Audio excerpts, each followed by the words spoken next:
to the law court, pursue the state law claims, or just not continue. I don't really know. I want to think about that and talk to Barbecue. It's his life.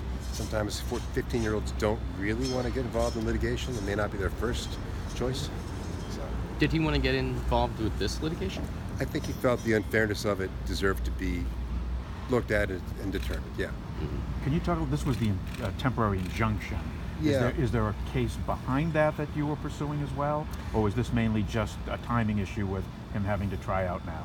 Well, I was hoping to get that determination about trying out now, and therefore the preliminary injunction in his favor. And that's not happening, obviously.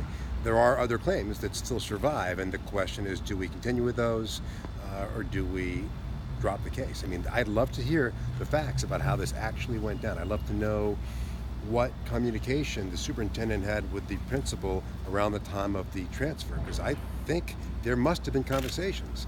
And if they had those discussions and they still let him find himself in this untenable situation, that's really unfair and unconscionable. So you're claiming that he made the transfer without being made aware that he may not be eligible? No question, yes. Although the judge said the athletic director informed them and that was sufficient information. They were informed that the athletic directors had to reach some agreement. That's not the same as saying the MPA is involved, the principals make the decision, and you need to know what that's all about. They didn't have any idea. I'm just a little confused about something kind of basic. Like in any situation, isn't it incumbent upon the participants in a system to know the rules of the game? That's a great question.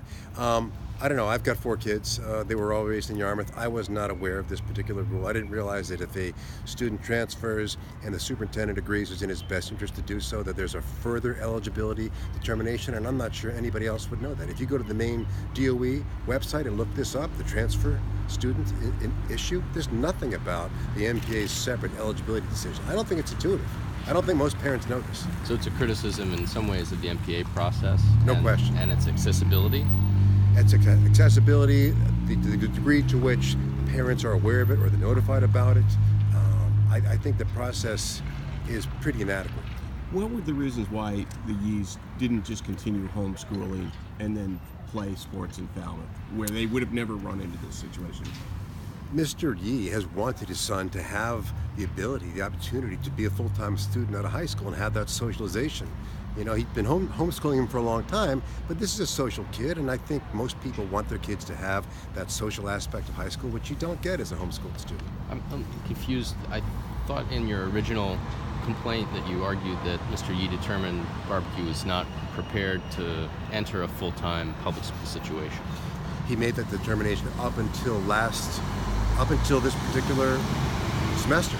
He'd been homeschooling him and then supplementing that by enrolling him part-time at Falmouth and then at Deering. So this was the first time for a long time that he's been enrolled full-time in a public school. What happens to Barbecue now? Does he stay at Deering? Will he play junior varsity? I don't know precisely, but I would suspect that he'll stay at Deering and play junior varsity. It's a big deal to take a kid out of school 2 months in, academically and socially, and I suspect that would not be a good decision for him. How were they after this decision today, him and his dad? How will they do what? How were they? Just their reaction to the ruling today? I don't think they were surprised. I think I told them that it was going to be an uphill battle.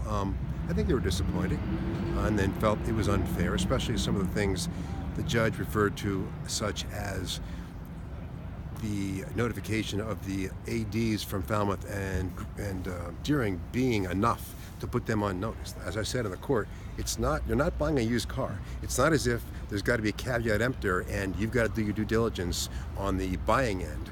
I mean, you're looking after what's best for your kid. That's what you want. And the superintendent was apparently ostensibly making the same decision. But was he? Because I don't think he did. Enough? All right.